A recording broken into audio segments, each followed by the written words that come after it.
Now this could get interesting. If I say one negative thing about The Empire Strikes Back, will my entire channel explode? Probably. Will I do it anyways? You'll have to find out. Welcome back to Access Blockbusters, and welcome back to our Star Wars Re-Examined series, where we're looking at all of the live-action Star Wars movies released and looking at them in a new perspective and in a new light. Looking at them maybe now a little wiser, a little older, perhaps. Probably not, but still, with some more time. And really looking at these films for what I think they are. Just taking out all the baggage and just looking at these films as films, enjoying them for what they are to me. And that's what this series is all about. Thank you so much for coming back to the channel, and I hope you've been enjoying the previous videos thus far. We just did A New Hope. I really enjoyed that film, and now we're doing what everyone, or not everyone, but most people consider the best Star Wars film, nay, one of the greatest films of all time, The Empire Strikes Back. So let's not waste any time, shall we? If you haven't subscribed to the Access Blockbusters YouTube channel, make sure to do so. We are nearing the end of the original trilogy and are going to be heading into the sequel trilogy and then wrapping it up with all sorts of fun rankings and tier lists and things like that. But for now, we are on The Empire Strikes Back, so subscribe to the channel for the next video, The Return of the Jedi. Give this video a like, comment down below with what you think about The Empire Strikes Back, and let's get into this. Full spoilers ahead, The Empire Strikes Back. So obviously, like I always do with these videos, I'm going to give some context.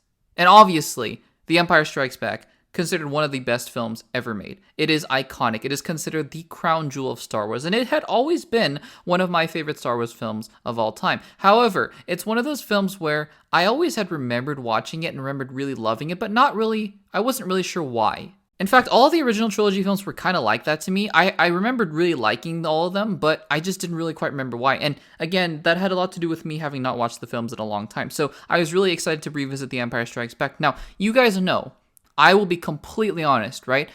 And if Rogue One truly ends up being my favorite Star Wars film out of all of them, including the original trilogy, I will say it. I don't care. You guys have heard my in-depth thoughts. These are just my thoughts. This is my subjective viewing experience of Star Wars.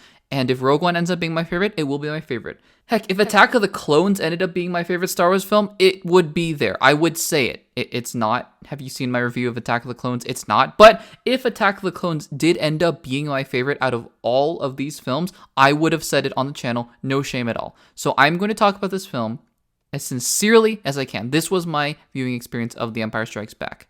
And I loved it. I loved it. I am contrarian in certain things about films. There are things that I like a lot more than others. There are things that I don't like a lot more than others. I really like The Last Jedi. I know that's unpopular, and maybe that will change on this viewing. I think Toy Story 4 is right up there with all the rest of the Toy Story films. I think the live-action Aladdin is one of the best Disney films I've seen recently. I'm not afraid to be contrarian if my opinion is genuine and true, not contrarian for the sake of being contrarian.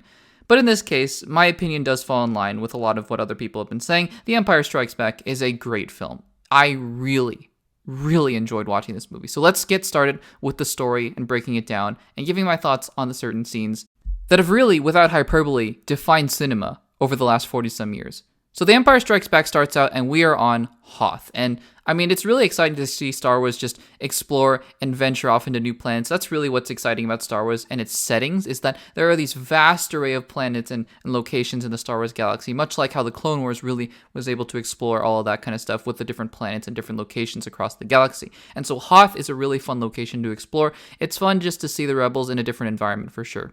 Now, I will say, I do think that the beginning of The Empire Strikes Back is probably the weakest out of all of them, and you guys know, especially when it comes to TV shows, I am a big stickler for filler, what I call filler content. Now, it depends on the type of TV show, right? If you're promising me a sitcom with 20 episodes and just a general overarching story like a season of The Office, for example, but with each individual episode being its own thing, I don't really care. Like, it's not really filler at that point if that's what you're promising me. But if you're promising me a show like Stranger Things, for example, and an entire episode like the one in season 2 towards the end just really doesn't affect the story at all, then yeah, I'm going to be a little bit annoyed. And so filler in stories, especially movies, but television shows, of course, as well, it really does bother me. And I'm not going to lie, not that it's complete filler, but the part with Luke getting stranded and having to fight his way out of the Wampa and Han having to rescue him, I looked back at the film, because when I was watching it, I'm like, this is enjoyable. But as I look back on the film, I go, did that really do anything for the story other just to demonstrate that, I mean, he can use the Force now a little bit better with a lightsaber, I guess, but what did this really do for the story?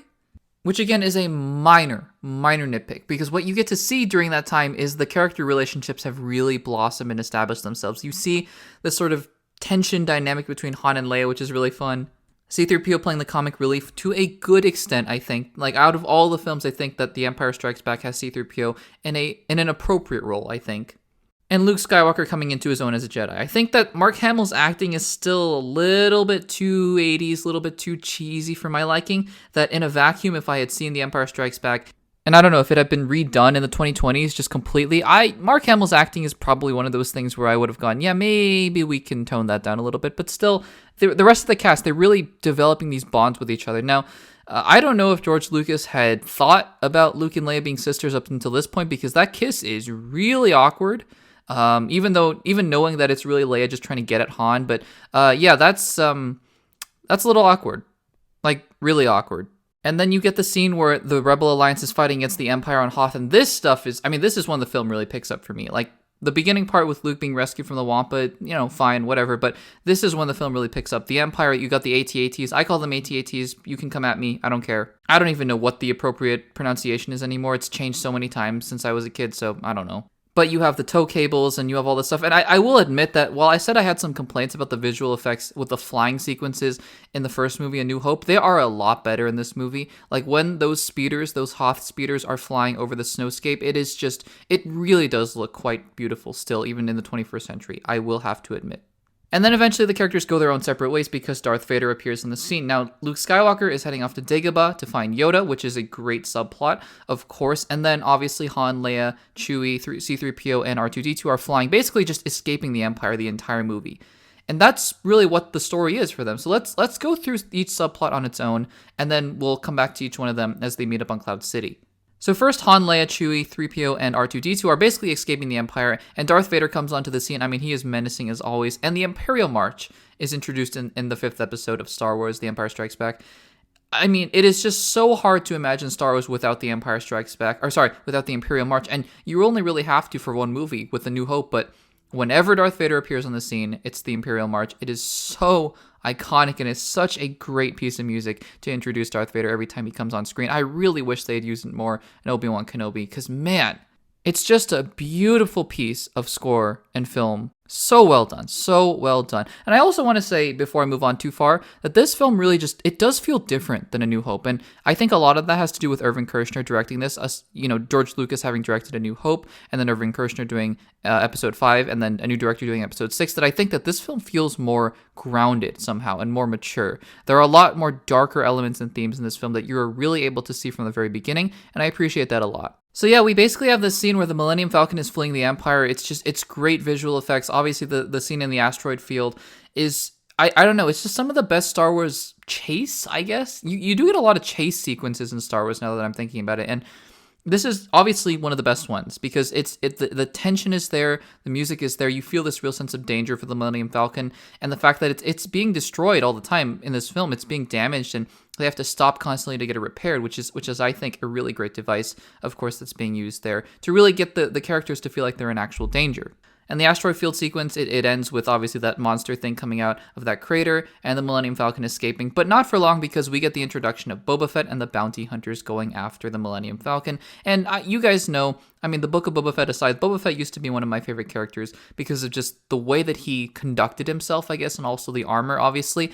And then they land on Cloud City, and I was a little bit surprised how early in the film that this happens. I think it had surprised me also in the last film, A New Hope, how early the Death Star stuff happened, because I just remembered it kind of being the last part of the movie. But yeah, they land on Cloud City fairly early on into the film. And of course, you meet Billy D. Williams as Lando Calrissian, obviously another icon of the original trilogy. And I do like the whole aspect of Lando being the sort of scoundrel like Han, but in a different way. And the fact that he sells them out to the Empire, but kind of feels this remorse later on. I think that stuff, it works really well for the film. And obviously Darth Vader saying, "We would be honored if you could join us." That's just another iconic line. There are just so many things that just work in this movie. And I'm not entirely sure this isn't, the most in-depth analysis of what works in The Empire Strikes Back. I think somehow it clicks together in a way that feels cohesive. So Han and Leia and the rest of them are being captured. The whole C-3PO being, broken apart for comic relief it doesn't work quite as well for me, but that's okay. It works even less in Attack of the Clones, so I guess I'll take this. But let's move back to Dagobah with Luke Skywalker finding Yoda. Now, this is the Yoda that I have always loved. Not the Yoda from the prequels. I just don't understand what that thing is, because it's not this. It's not this version of Yoda. The Yoda in Clone Wars is a little closer. It's almost like a meshing of the two, which is, I guess, appreciated. But yeah, like this is the whimsical, crazy old man Yoda that I would have loved to see in the original trilogy, just to insert a little bit of life into those films rather. And I love also that he turns into the serious version of Yoda, but it's not the same kind of just dull serious. It's just the rather grave, taking things seriously kind of Yoda, where he says the boy cannot be trained. He has too much of his father in him. And that kind of stuff really works for me in this film. I love the training montages as well, because it just shows that journey that Luke Skywalker has to go on, and it really shows that Luke Skywalker left his journey too early, his training too early, and that he made the decision with his heart rather than with really the training in his mind that he had been taught to use. And one of my favorite scenes in all of Star Wars is obviously Yoda lifting the X-Wing. It's one of those scenes that really encapsulates all of what makes Star Wars great, about the Force, about, the hero's journey, about what it takes to use the Force and become a Jedi. That kind of stuff really works for me. So then Luke heads back to Cloud City, and obviously Han is frozen in carbonite. I love you, I know, iconic stuff, but we get to what I think is really the best part of this movie, which is the Luke Skywalker Darth Vader duel. And right away, people have said this, and people have redone it, obviously, in YouTube videos and all that kind of stuff, and fan films, that the duel between Obi-Wan and Vader in Episode 4, not the most engaging piece of action cinema ever made, but this film's lightsaber fight, while not the flashy prequel stuff at all, is really, really that much better. It feels more like swordsmanship, rather than just poking sticks at each other in, Episode 4. And it's also that constant taunting that Darth Vader is doing, of he knows he has Luke Skywalker in his grasp, and he's just toying with him, just making him feel like he's doing a lot better than he actually is. And the reveal of I am your father comes at the point where Luke Skywalker probably feels the lowest he has ever felt in his life. I mean, he has his hand cut off, for crying out loud. And what I had actually quite honestly forgotten about this film is that at the end of the film, there is a good segment of the movie where you have the Millennium Falcon flying away and escaping the Empire with the rest of the Rebel fleet. That part I actually had entirely forgotten. I had kind of thought in my head, I don't know why, that it had been Luke Skywalker falling down from the chute and then landing on the Millennium Falcon, and that's sort of where the movie ended, with them looking out into the stars. But I had totally forgotten about this extra sequence where there's this sort of action part where they're flying away from the Empire and all that kind of stuff. And I mean, that's really where the movie ends. It's them staring out into the stars and really lamenting their losses, and that's what this movie is. I like to say that movies really do need a complete beginning, middle, and end, for sure, but it doesn't necessarily mean that it needs a resolution, if that makes any sense. It needs an ending to really wrap up what the story had been, but to say that it needs a happy ending, to say that every movie needs that kind of resolution, I think is a little bit naive. I think Avengers Infinity War is a great example, where the film has a definite ending and a definite resolution, but not the kind of resolution that's a happy ending, for sure. It's obviously, from the perspective of Thanos, a happy resolution, but for the perspective of our heroes, it's one that, you kind of feel that weight of that loss. And that's really what this is. You feel that also with Stranger Things 4, like they talked about, the Duffer Brothers saying they wanted that to have the Empire Strikes Back kind of ending. And this is really the originator of that, because this is a movie that ends on a very dark note. But not dark just for the sake of dark and feeling incomplete. This is a movie that has had its resolution and its story, but the heroes lost. And they lost pretty big. They lost Han, Luke lost his hand, and he really almost kind of lost his innocence, learning that Darth Vader was his father. And that kind of stuff, that kind of filmmaking just really, really elevates The Empire Strikes Back to a whole nother level. So now, like I like to do with all these reviews, talking about how my experience might have changed with The Empire Strikes Back, I don't think it has changed that much. I think I used to really love the film, and I still do. I think this viewing just really reaffirmed how I felt about The Empire Strikes Back. It is a wonderful movie. It is really quite simply what Star Wars ought to be.